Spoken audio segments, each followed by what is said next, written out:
The credit card statement trembles in my hands as I stand in my parents' pristine kitchen. $8,247. Each digit burns into my vision like a brand. The late afternoon sun slants through the bay windows, casting long shadows across the marble countertops Mom insisted on installing last spring. Now I know how she paid for them. "Is that you, sweetheart?" Mom calls from the living room, her voice honey-sweet.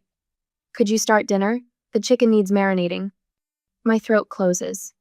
The familiar weight of responsibility presses down, decades of being the good daughter, the reliable one, the family fixer. But now the numbers swim before my eyes. 8,247.3. $2 in charges under my name. I turn the statement over. 3 credit cards. My name, my credit, my future. "Natalie?" Mom's voice carries a note of impatience now. The chicken won't marinate itself. The wooden floor creaks under my feet as I walk toward the living room. Each step feels like moving through water, slow and resistant. Mom lounges on her favorite leather recliner, tablet propped on her lap, reading glasses perched on her nose. Dad sits in his usual spot, newspaper rustling as he turns the financial section. "Oh, that?"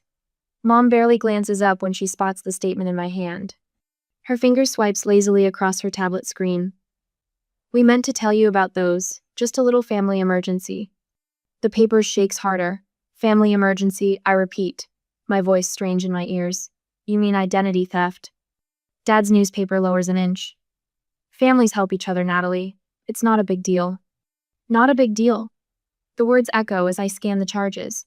Groceries at Whole Foods, Netflix subscriptions, Tommy's SAT tutoring, the caterer for their anniversary party. "You committed fraud." My voice cracks. "In my name, you're criminals." The room goes silent except for the tick of the grandfather clock in the corner.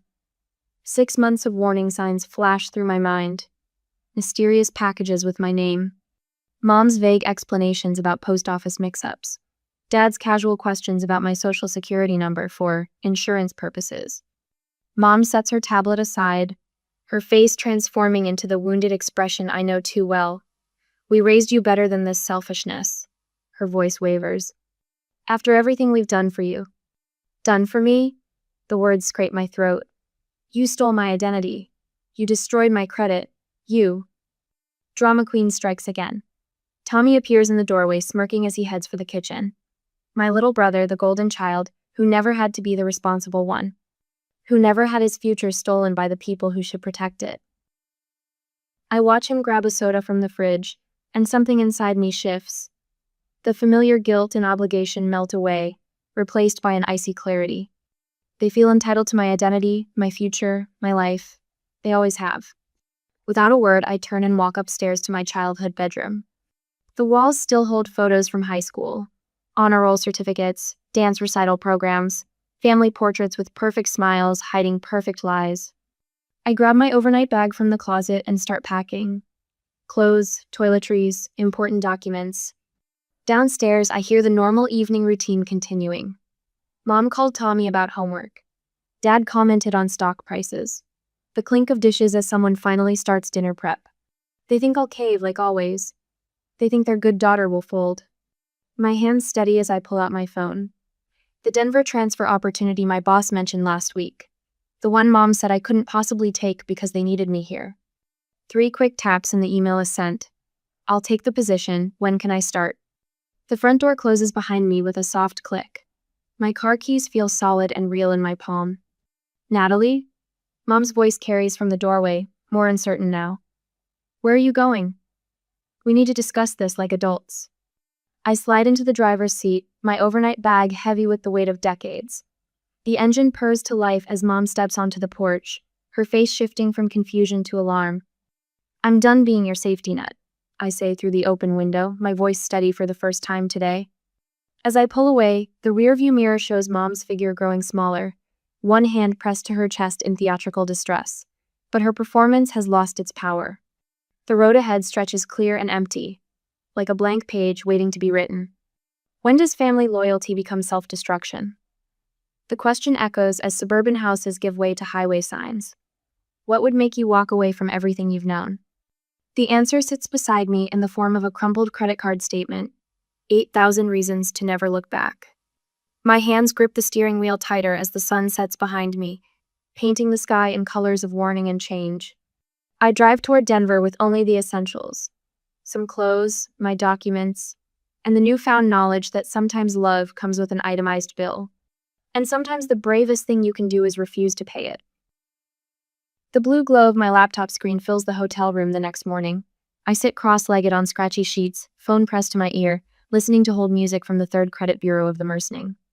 My fingers hover over the keyboard, trembling slightly as I read through the growing list in my spreadsheet. Capital One, $8,247. American Express, $6,892. Chase Freedom, $4,981. Discover Card, $2,880. Thank you for holding. This is Marcus. How may I assist you today? I need to report identity theft. My voice sounds hollow, rehearsed after repeating these words so many times tonight. Multiple credit cards opened in my name without my authorization. Papers scatter across the bed. Credit reports, bank statements, screenshots of accounts I never knew existed. $23,000. The number burns in my mind like a fever. Marcus lets out a low whistle when I finish explaining. Ma'am, this is textbook identity theft. And the perpetrators being your parents? That's the worst kind of violation. My phone buzzes again. Mom's face lights up the screen, call number 47 since I left. The voicemail icon shows 16 new messages. I swipe to ignore as Marcus walks me through placing a credit freeze. A text from Dad pops up. Just tried transferring funds from your savings to cover the mortgage. Account locked. Call immediately. The rage rises in my throat, bitter as bile. Even now, they're still trying to access my accounts, still trying to bleed me dry. My laptop pings with an email notification from Tommy. Way to go, drama queen. Mom's crying herself sick because of you. Dad had to cancel my SAT tutoring. You've ruined everything. I close my eyes, remembering last week's family dinner. Tommy smirked behind his phone while Mom detailed her emergency expenses. He knew. He encouraged it. Probably benefited from every dollar they stole. Opening my calendar app brings fresh pain. Red notification dots everywhere, all the invisible labor I used to handle. Mortgage payment reminder. Weekly grocery list. Tommy's college application deadlines. Max's vet appointment for his ear infection. They're going to let everything fall apart, I whisper to the empty room. They don't know how to function without me. My phone lights up with a text from Sarah, my best friend since third grade, now a lawyer in Pittsburgh. I texted her while scanning the documents. Just reviewed the documents you sent. Clear case of criminal identity theft. I'm taking this pro bono. No arguments, call me tomorrow at 9. Another text follows. Also, my firm's corporate housing in Denver is yours until you find a place. You're not alone in this. Tears blur my vision. But these aren't the familiar tears of guilt and obligation. These are different. Relief, maybe. Or recognition. Of help freely given, with no strings attached. My laptop chimes again. An email from Kevin, my boss in Denver. Position is yours. Har expediting transfer paperwork. Take whatever time you need to handle your situation. We've got you covered. I lean back against the headboard, reality settling in. I've spent 12 hours straight freezing credit, changing passwords, documenting fraud. My hands should be shaking. My stomach should be churning with anxiety. Instead, I feel something alien. Peace. The hotel room phone rings, startling me. The front desk patches through an urgent call from your mother. Natalie? Baby, please. These stress headaches. Then my blood pressure. Mom's voice wavers with practiced fragility. The doctor says. I hang up, block the hotel line, turn off my phone. And for the first time in 20 years, I sleep through the night. Morning brings fresh warfare. Aunt Susan sends a concerned email about my mental state. Uncle Jack leaves a voicemail about family loyalty. 3 separate church ladies text Bible verses about honoring thy parents. I scroll through Facebook, stomach clenching. Mom's latest post already has 50 comments. Heartbroken. Our beloved daughter is having some mental health struggles. Please pray for her return to stability and family. Dad's more direct approach lands in my work email. To whom it may concern. My daughter Natalie Matthews is experiencing a psychological break. Any employment contracts or decisions made during this period should be considered void. I forward it to HR and legal. Document everything. Sarah's voice echoes in my head. Evidence. Build the paper trail. A week later, my new apartment keys arrived by courier at noon. The Denver transfer paperwork follows 2 hours earlier. I sign everything in the hotel business center, hands steady. Sarah's face fills my laptop screen during our video call. The bank's fraud department is launching a full investigation. They're treating it seriously. She shuffles some papers. But Nat, we need to talk about pressing criminal charges. They're my parents, I whisper, the old programming surfacing. They're criminals who stole your identity, Sarah counters. Being related to you doesn't make it less illegal. I stare at the spreadsheet of charges. Family dinners I paid for without knowing. Utilities. Streaming services. Tommy's tutoring. The smooth lies about temporary arrangements. You know what this means, right? Sarah's voice softens. You've been their ATM since you were 14. Your first paycheck, your college refunds, that trust fund from grandma that didn't exist. Something snaps inside me. A lifetime of receipts floods my memory.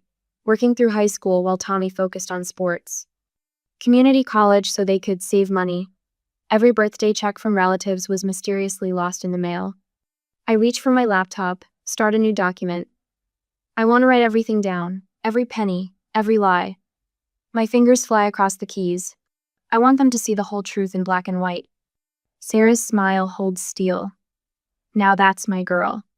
A text chimes from a number I don't recognize. This is Detective Rivera from the Financial Crimes Unit. Your case has been assigned to me. Can you come in tomorrow to make a formal statement?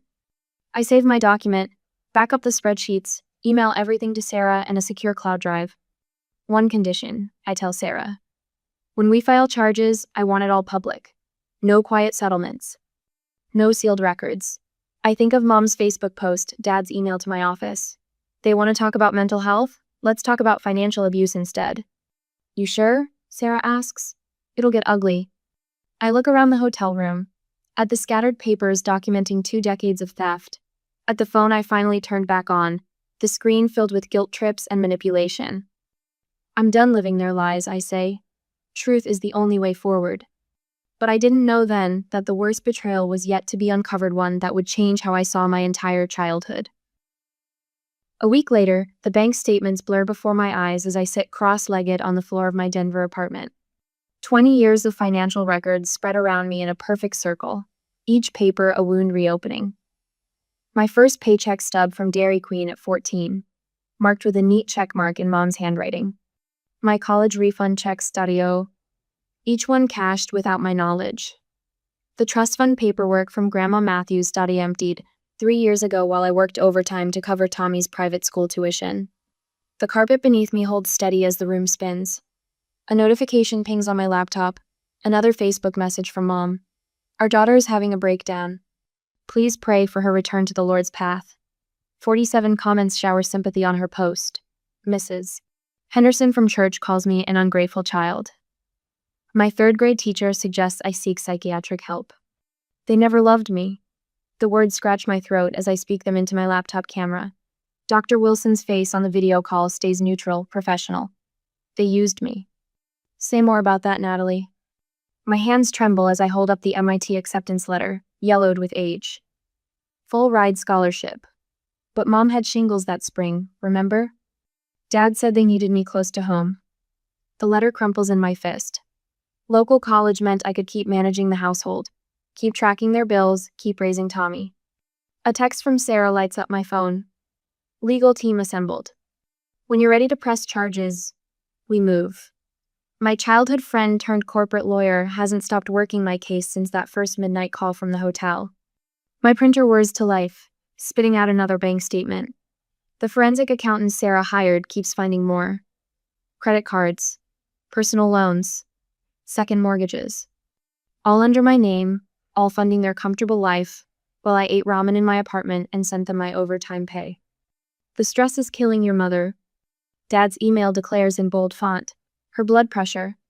The familiar guilt rises, then falls away as I notice his signature. Executive Director. The job he got using my social security number after his own credit collapsed. My phone buzzes.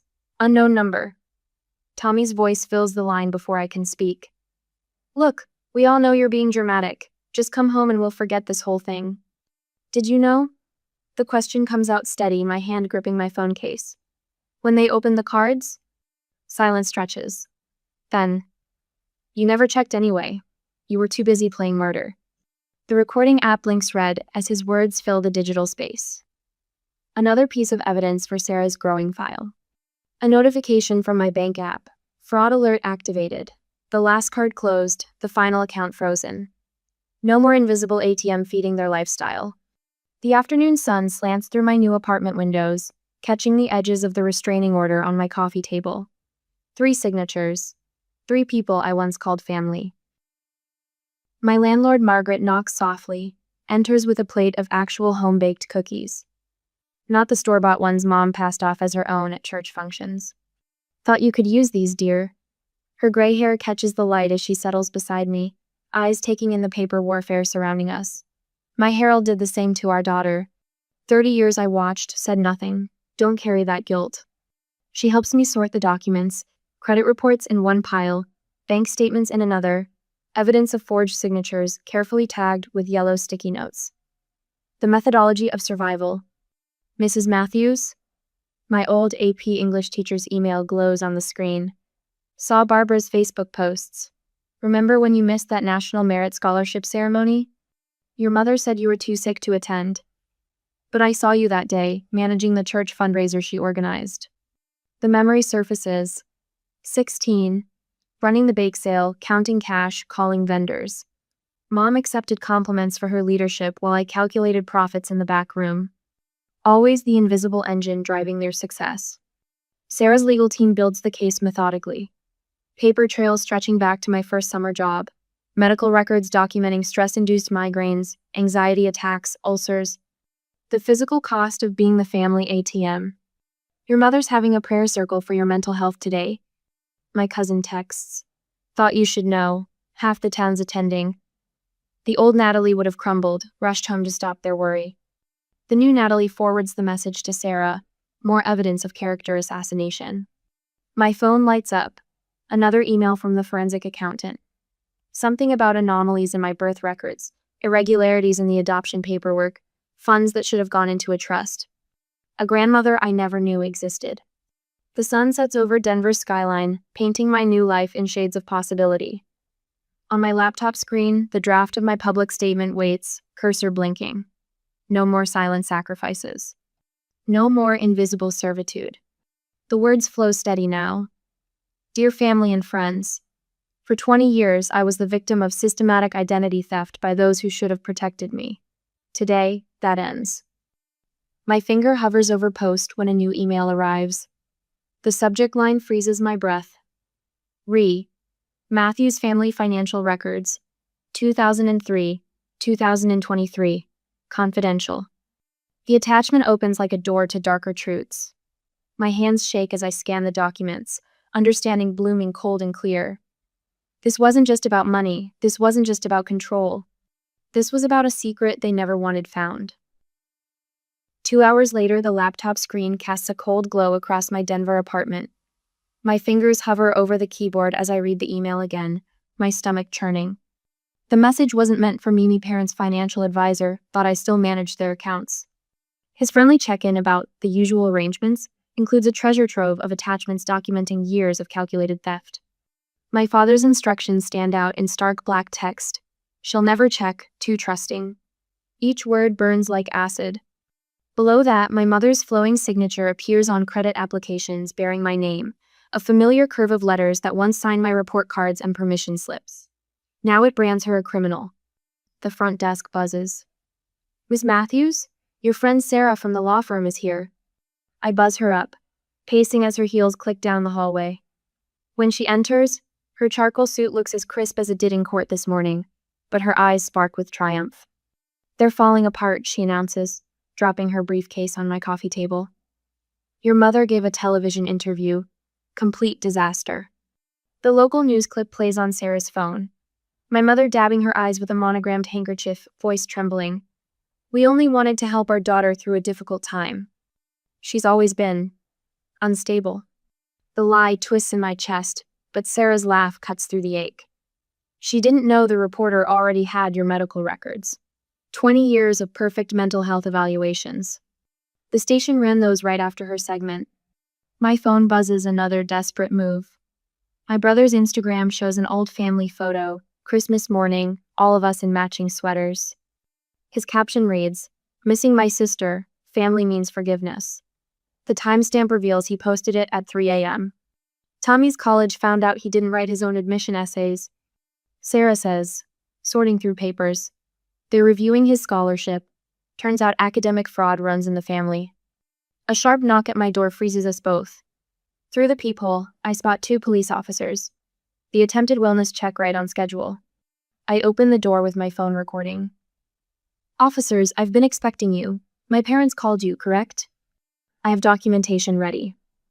I hand them the file my lawyer prepared. Restraining order application, identity theft evidence, harassment records. Their expressions shift from concern to understanding. "We'll note this as a false report," the older officer says, tucking the file under his arm. "You might want to know we spotted an unauthorized PI watching your building yesterday. Got his plates." After they leave, Sarah spreads documents across my dining table. Ready to end this? The next hours blur into action. Sarah's firm files criminal charges while I notify the IRS about years of tax fraud. My hands shake as I sign the civil lawsuit at $500,000 in damages.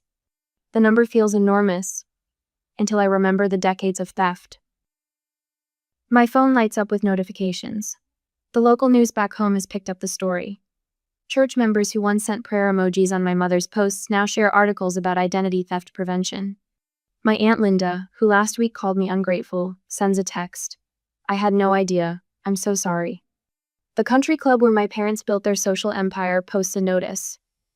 "Membership suspended pending investigation." Dad's business partner calls, voice grave. The SEC is asking questions about the company books. My doorbell chimes again. This time it's Carol, from the domestic violence shelter where I volunteer. She carries a thick folder. "Our legal team wants to help. Financial abuse is still abuse. Your story could help others recognize the signs." Sarah grins as she reads the shelter's advocacy proposal. "Your parents' lawyer quit this morning. Probably saw this coming." She taps her laptop, pulling up security footage from my old hometown. "Also, that PI they hired? Caught on camera trying to break into your old apartment. Police are very interested." My brother's latest social media meltdown pops up. A rambling video rant about family loyalty that does more damage than all our evidence combined. The comments fill with people sharing their own stories of financial abuse. Links to my case spread across Twitter. Fresh emails pour in, my father's business under scrutiny, my mother's social circle crumbling, my brother facing expulsion. The house where I grew up, with its marble countertops bought on stolen credit, swarmed by authorities executing a search warrant. One more thing. Sarah's voice turns careful as she opens a final file. "The forensic accountant found something in your adoption records. Something that explains everything." My throat closes as I reach for the papers. The truth about my birth waits in black and white. A final betrayal that will demand the ultimate confrontation. But first, I let myself feel the fierce joy of justice served, of lies exposed, of power reclaimed. The sun sets over Denver, painting the sky in colors of warning and change. In my reflection on the window, I see a woman my younger self wouldn't recognize: a straight spine, steady hands, eyes clear of guilt. The woman who brought down a dynasty of deceit. Sarah squeezes my shoulder. "Ready to hear the truth about where you came from?" I nod, opening the file that will rewrite my history. Sometimes the deepest wounds hide the greatest revelations. And sometimes justice arrives with secrets that can shatter a family's foundations forever. A week later, at the investigator's room, the manila envelope falls from my trembling fingers onto the polished conference room table. Black text marches across crisp white paper, each word striking like a hammer. Certificate of Adoption, State of Pennsylvania, 1993. "Miss Matthews?" The investigator's voice softens. "There's more." My biological grandmother's name jumps from the page. Martha Whitmore. A trust fund established in 1993. Monthly stipend payments, all diverted to accounts I never knew existed. The fluorescent lights buzz overhead as memories flash through my mind. Mom's constant reminders of their sacrifice in choosing me. Dad's lectures about family loyalty whenever I question their financial demands. The way they watched me like hawks when I started my first job at 14, insisting I deposit every paycheck into their account for safekeeping. They didn't adopt me, I whisper, my voice strange in my ears. They acquired me. Sarah's hand squeezes my shoulder. My old friend, now my lawyer, has that look in her eyes, the one that means she's about to go for blood in court. The adoption agency records show regular stipend payments meant for your care, she says, sliding another document forward. Your biological grandmother left specific instructions for maintaining contact. Your parents signed agreements. They violated every single one. A bitter laugh escapes my throat. Let me guess they spent the money on Tommy's private school instead. And their country club membership, the investigator adds, among other things. The conference room door bursts open. Mom sweeps in, designer handbag swinging, her face arranged in familiar, wounded confusion. Dad follows, his lawyer hovering anxiously behind them. Natalie, Mom's voice drips honey in concern. What is this emergency meeting about? We've been so worried. The words die in her throat as she spots the adoption papers. Her perfect mask slips for just a fraction of a second, but I catch it. Fear. Real fear. We chose you, she recovers quickly, reaching for my hand across the table. We saved you from foster care. Everything we did was for your own good.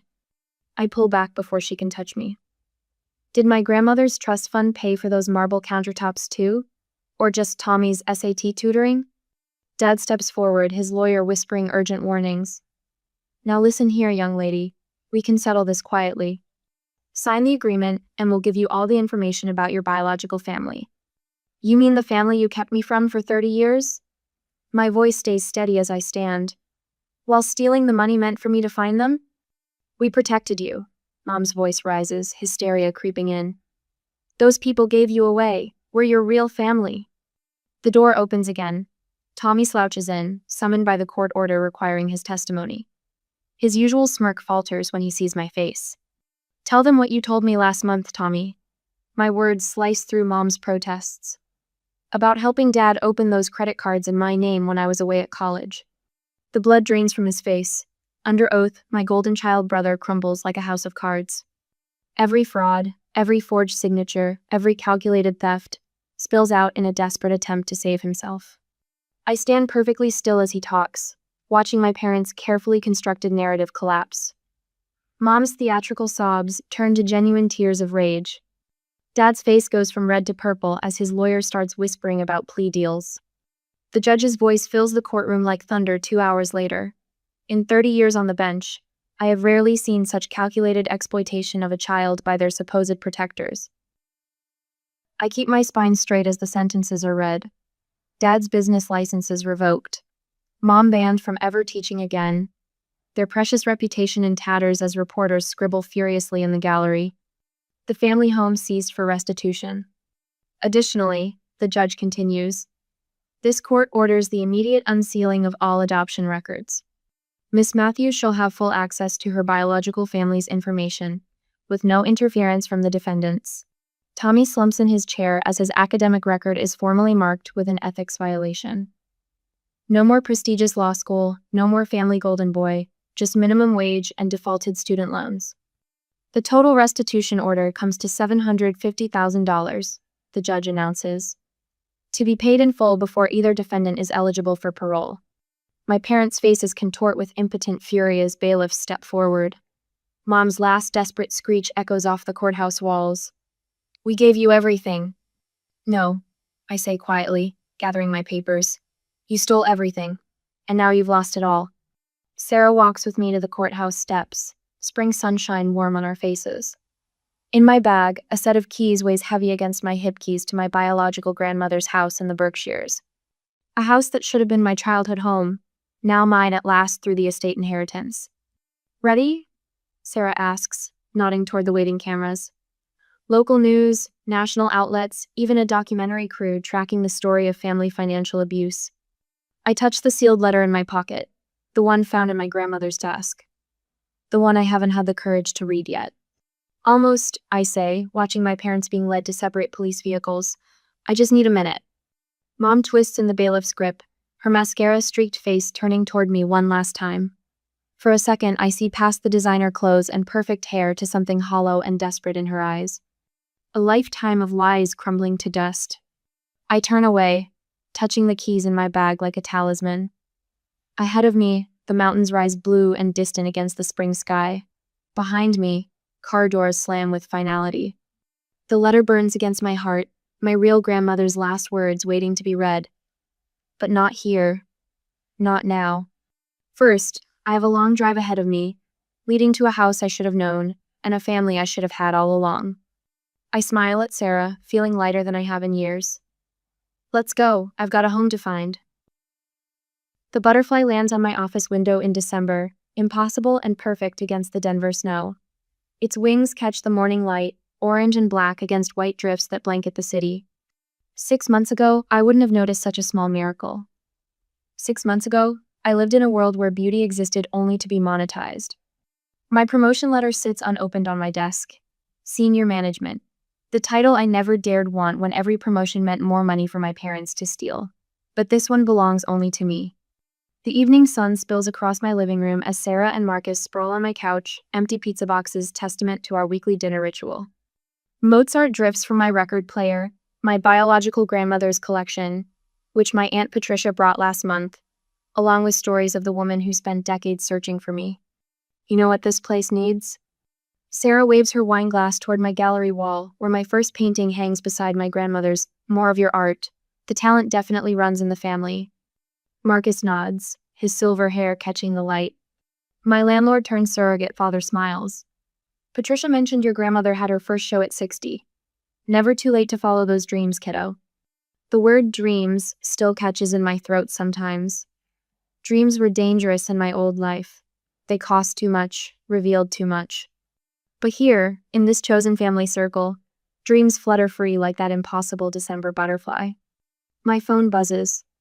Another letter from Mother, redirected to my attorney. Her handwriting grows more desperate each time, but the words never change. We're still your parents. We chose you. You owe us. I delete the notification without opening it. The old guilt doesn't surface anymore. 4 months of therapy with Dr. Williams taught me that family isn't measured in blood or legal documents. It's calculated in trust, earned moment by moment. Speaking of Patricia, I pulled out the envelope that arrived this morning. She found more photos. Look at this one. The Polaroid shows my grandmother in her studio, paintbrush in hand, surrounded by canvases. Her smile mirrors mine, though we never met. Her eyes hold the same spark I see in my mirror now. You have her hands, Marcus observes. Artist's hands. Sarah leans forward. And her stubbornness, taking on the financial abuse speaking circuit next month, pure Whitmore courage. The name still feels new on my tongue. Natalie Grace Whitmore. I chose it last week, my grandmother's maiden name replacing the Matthews brand that marked me as property rather than person. My phone chimes with updates from the identity theft support group I founded. 3 new members tonight, 3 more people discovering that blood ties can become chains, that family can be the prettiest prison. But also 3 more people finding their wings, their truth, their escape. Have you decided about the house? Sarah asks. My grandmother's Victorian sits empty in my hometown, waiting. Last week, I drove past it after meeting with the prosecutor. Mother stood in the grocery store parking lot, her performance face crumpling when her usual tactics failed. You look different, she'd said, voice honeyed with familiar manipulation. I'd smiled, collected my bags, and walked away. Different. Yes. Free. The house, I say now, is becoming a shelter for others like me, somewhere to land while they find their wings. Marcus raises his glass. To new beginnings. To chosen family, Sarah adds. To trust, I whisper, watching the butterfly take flight from my window. Against all odds, it rises, defying winter itself to chart its own course through the December sky. Later, after Sarah and Marcus leave, I stand before my grandmother's portrait. Her letter, found in the attic of the Victorian, rests framed beside it. My dearest grandchild, you were always loved, always wanted, always meant to fly. The Denver city lights sparkle below my apartment window. Somewhere in Pennsylvania, My former parents serve their sentences in minimum security. Tommy posts bitter updates to social media, angry that his free ride vanished. Their letters pile up in my attorney's office, unopened. But here, in this space I've created, their voices can't reach me. Here, surrounded by the chosen family's warmth, my grandmother's art, and the simple miracle of December butterflies, I understand what she meant. I pick up my paintbrush. On the canvas, colors bloom like freedom.